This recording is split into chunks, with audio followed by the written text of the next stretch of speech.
Hi guys, welcome back to another episode of Random Rants with Random.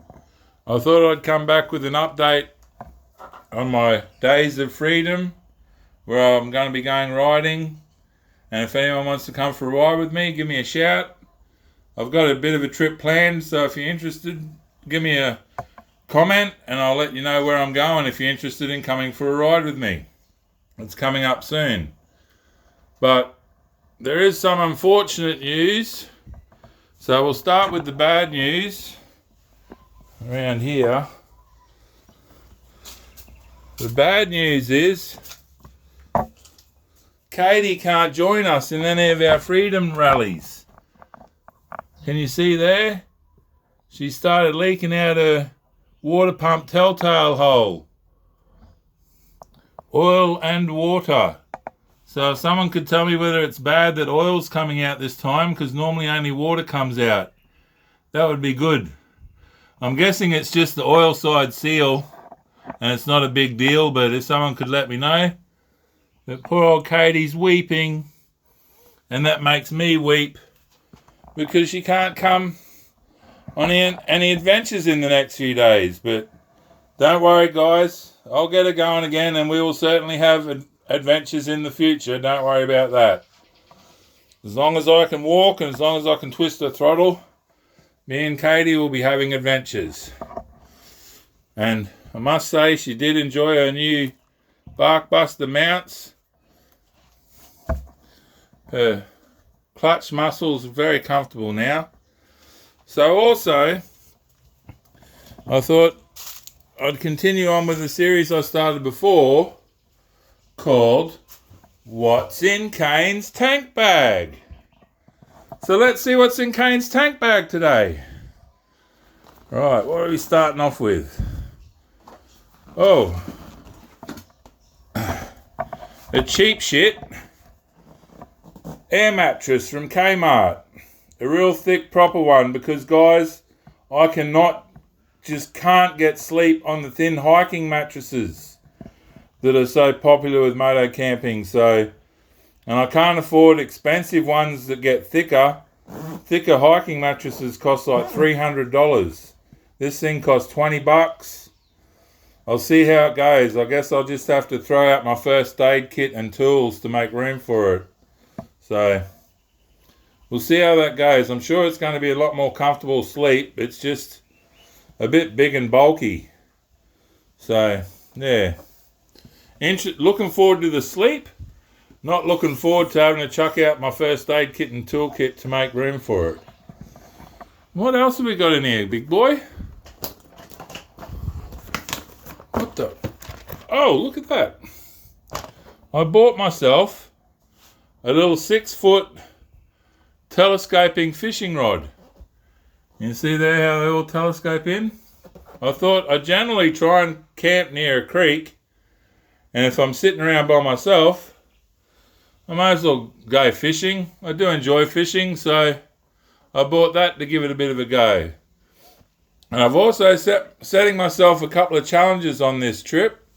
One challenge is to catch a fish, and if it's a good fish, to cook it and eat it is one challenge.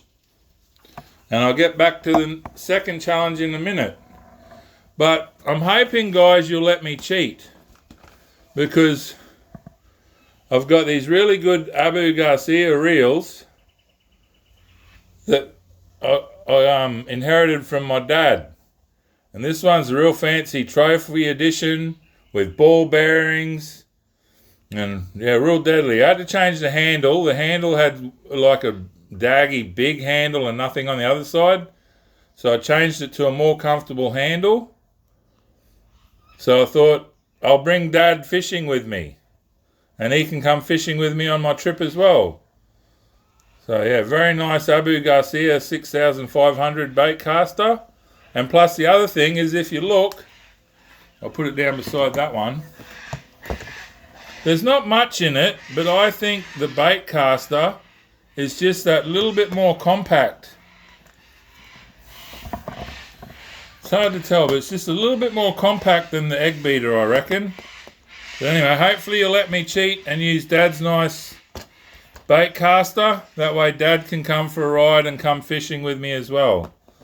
So there you go, there's that. And what else have we got in here? Maybe something to do with the second challenge? Yes, here's my second challenge. Mate put me onto these. They're a fire starter with the ferro rod embedded into a block of magnesium. And if you know anything about metals, magnesium fires up really hotly and brightly with the littlest amount of spark. So what you do is you use, it's like a hacksaw blade. You shave off the magnesium into your kindling, and then you spark it with the ferro rod and the blade again.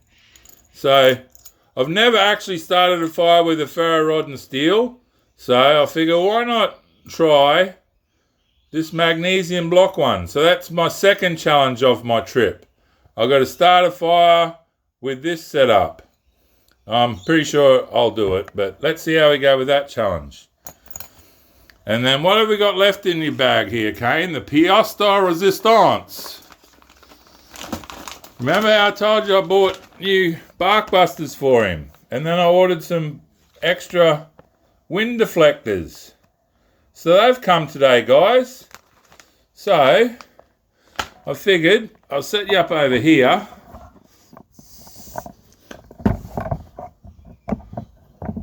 There we go. And I'll put one on, and we can all see how it looks together. So just gently rip the bag to bits. Oh. There's the screws. Nelly lost the screws.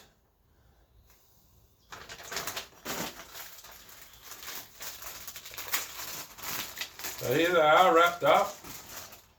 So that, yep, that's the right side. And then the one in the bag's the other right side. So let's put one on and see how they look. Oh, that slipped in there really easily, guys. Almost like it was made for the job. I can't believe how well that slipped in there. 2 screws.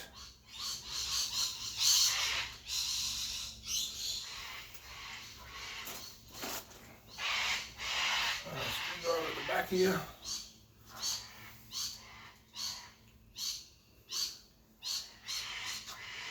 This one first. Ooh.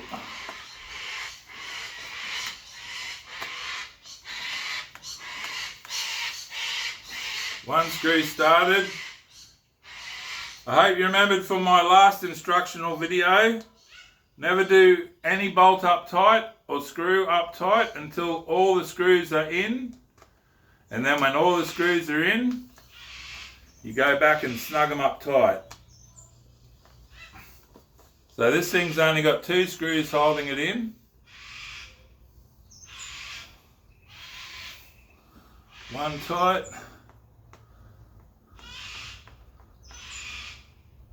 2 tight. How does that look, guys?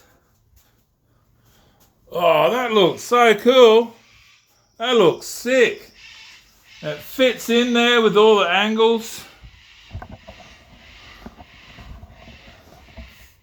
That looks really good, guys. And like I hoped, with a bit of white on it, just gives the whole handguard a bit of extra pop on the black and silver of Kane. So there's, you can see, fits in beautifully to the master cylinder guards, and just, oh, it just feels so smooth. Almost, like I said, almost like it was made for it. And then that's the standard side again, with the vents. So yeah, like I said, the new Jet bark busters seem to be the adventure bike style. But when I saw you could add these little extra wind deflectors on the new Egos, I must have. And I'll have a quick look on the other side. And it just fits in there so beautifully. I was worried that it might take up a bit of room or hit my fingers on it, and it seems to be pretty good.